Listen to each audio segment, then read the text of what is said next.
G'day, I'm Dave Cummins from Future Property Group, and welcome to the Future of Sustainable Development, the podcast where we explore the ideas shaping tomorrow's built environment.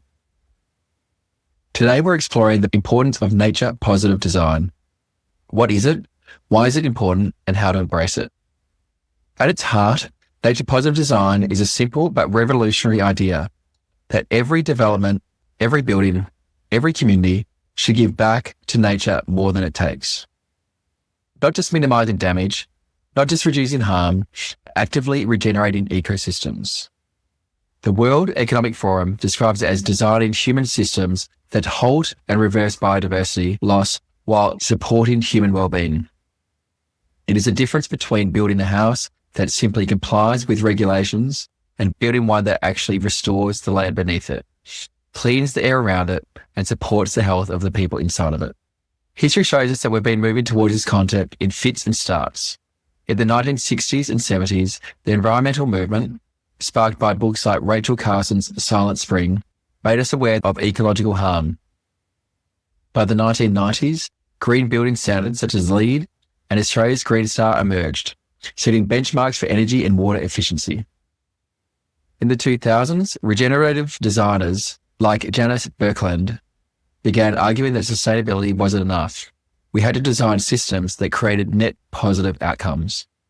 The Living Building Challenge took that forward, requiring projects to produce more energy than they consume and to contribute to healthy habits. Nature-positive design is a culmination of that evolution, and insistent that our built environment should heal, not harm. The benefits are not just ecological, they're deeply human. The Lancet Planetary Health published a review of over 140 studies covering 290 million people and found that exposure to native and natural environments lowered the risk of cardiovascular disease, type 2 diabetes, stress, and even premature death. Environmental health perspectives reported that people living within 300 meters of green space show significantly lower levels of depression and anxiety. When we design developments that increase biodiversity and access to nature, we're not just planting trees, we're planting healthier, longer lives. Economically, the case is also as strong. The Journal of Sustainable Real Estate found that green certified buildings rent for about 3% more and sell for up to 16% more than conventional ones. CBRE research showed that they also achieved 3 to 6% higher occupancy rates. Deloitte reported that 75% of Australians are willing to pay more for homes that are environmentally sustainable. When we embed nature-positive design into property, we're not adding costs, we're actually adding value. And yet we don't fully embrace it. Why not? One barrier is the perception of expense. Developers focus on upfront costs rather than life cycle value. And even though research in Energy and Buildings Journal shows that green roofs, for example, reduce cooling demands by 25% and lower neighborhood temperatures by up to 1 to 2 degrees Celsius, saving enormous amounts of energy and cost over time. Another barrier is inertia. The construction sector has been called one of the least innovative industries in the world. For decades, success has been measured by how fast you can pour concrete and not by how much carbon you can sequester. There's also cultural resistance. The World Economic Forum highlights that construction drives nearly 30% of global diversity loss, but still gleaming skyscrapers of steel and glass are what grace the covers of our architectural magazines. Regenerative villages rarely make headlines, even though they're often the more important innovation. Finally, there's a knowledge gap. We've had evidence for decades.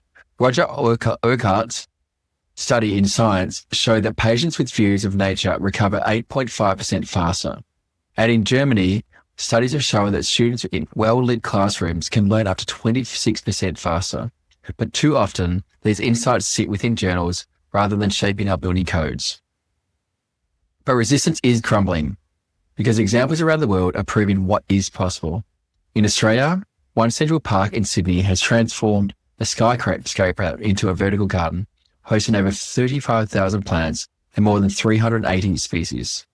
Studies in Energy and Buildings confirm that facades like this can cut cooling demands by up to 25% while reducing the urban heat island effect.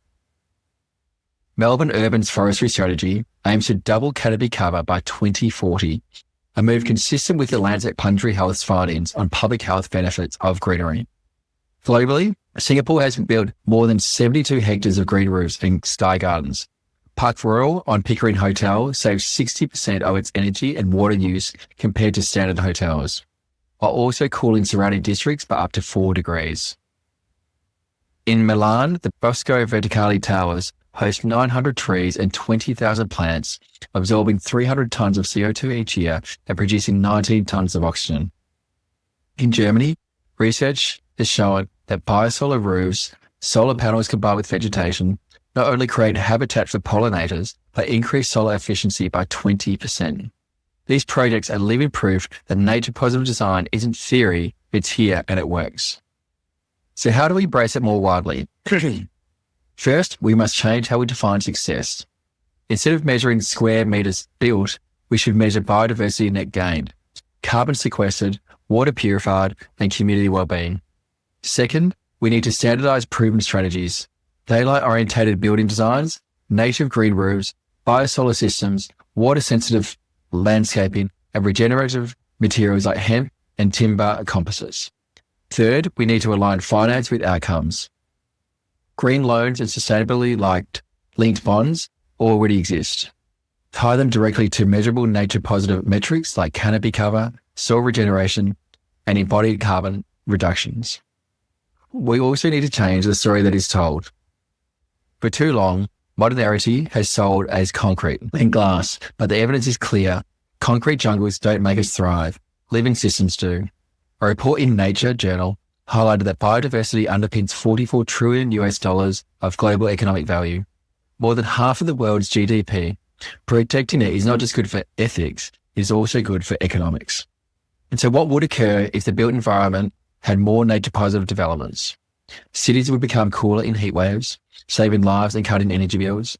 Communities would have lower rates of chronic disease, as Lancet Planetary Health has confirmed. Children would also learn faster in schools filled with daylight and greenery. Workers would perform better and take fewer sick days, as identified in the Journal of Environmental Psychology. Biodiversity would rebound, stabilizing ecosystems that we depend on for food, water, and air.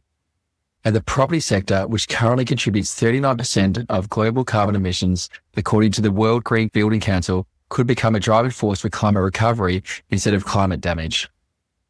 The take-home message is this: nature-positive design is not a decoration, it is a direction.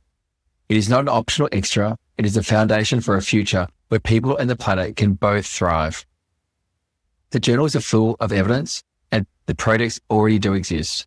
The demand is growing, and the only question left is how we can make it more a standard practice. Because when we design with nature, everyone wins. People heal faster, students learn better, workers perform more, buildings are worth more, and the planet gets a chance to breathe. Nature-positive design isn't just about better properties. It's about a better future and a better focus. Thank you for tuning in to the Future of Sustainable Development. Join us next time as we uncover fresh research, new innovations, and best practices for building smarter, greener, and more resilient buildings. Until then, let's continue to build places that help heal the land and empower communities for tomorrow.